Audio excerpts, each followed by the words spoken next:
Durante muito tempo, eu não tinha voz. Ninguém me escutava, nem na escola e nem em casa. Isso tudo mudou quando eu falei alto pela primeira vez na escola. E todos ficaram surpresos. Se você é pai ou mãe de crianças autistas ou com TDAH, fique até o final para saber sobre minha história.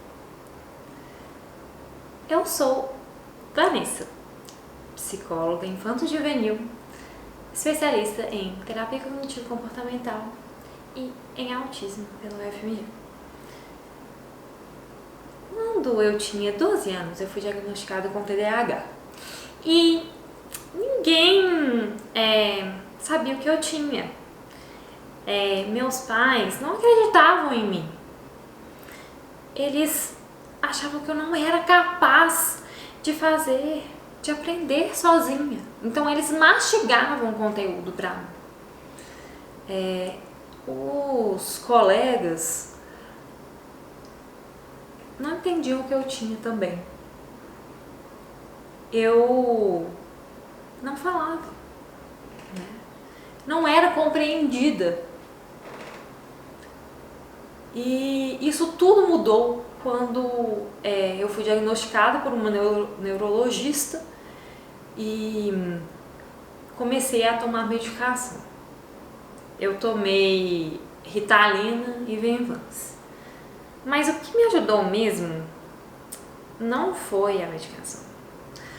Foi quando eu comecei a ser atendida por uma psicopedagoga.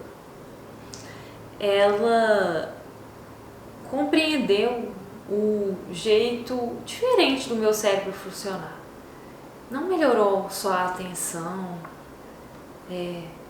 ou a aprendizagem, também mudou a questão da confiança e da regulação emocional.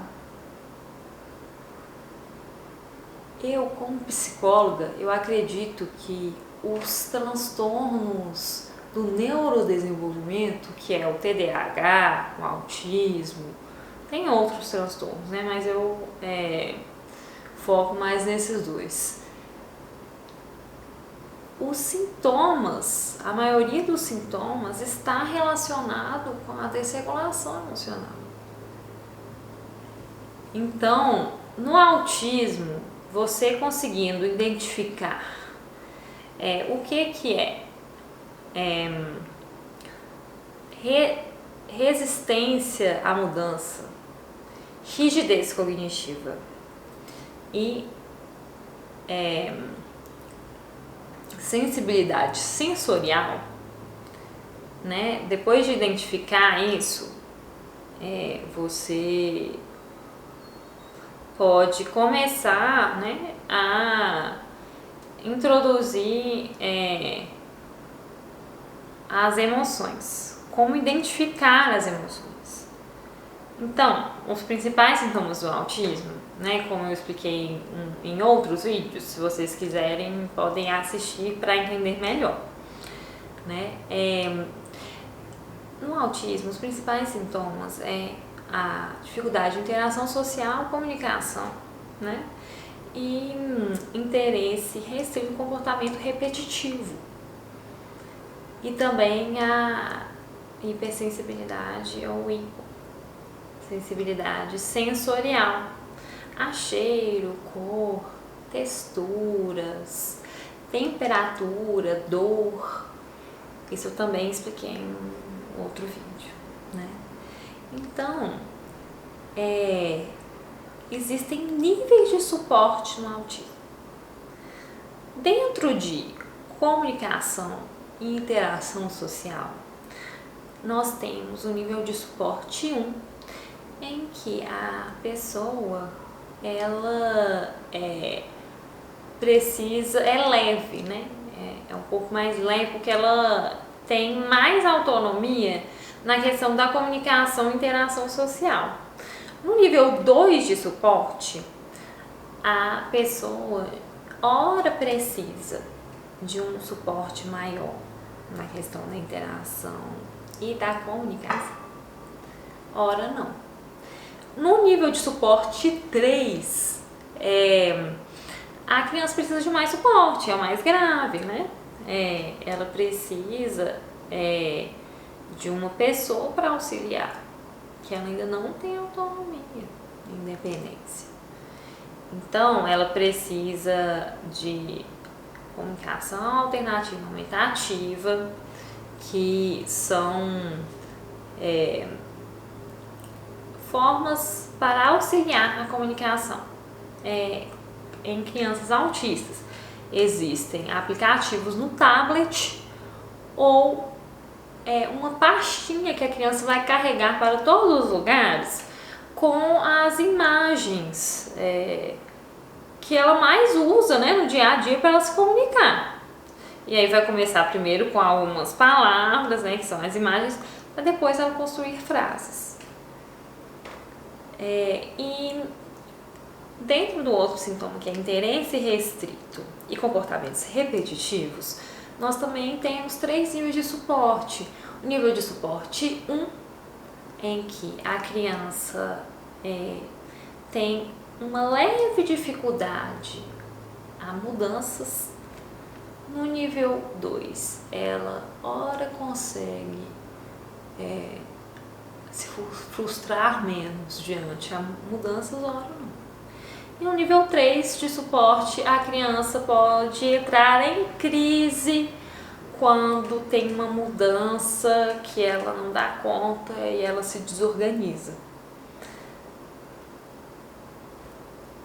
Eu expliquei isso tudo para vocês pais entenderem como dar suporte para essas crianças na hora que elas estão desreguladas.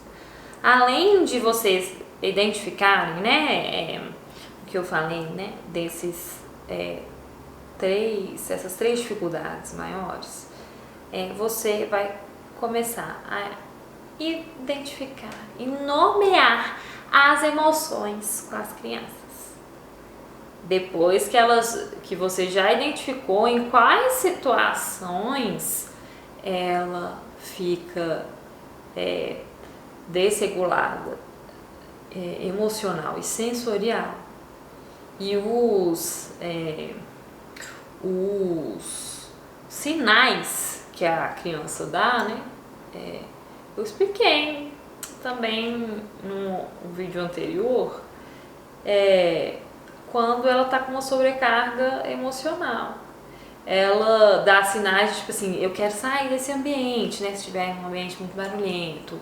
Quando ela tá com uma sobrecarga emocional, ela se isola, ela não quer conversar com ninguém. Ela não aguenta nem a pessoa encostar nela, né? Ela quer ficar quietinha no lugar dela, né?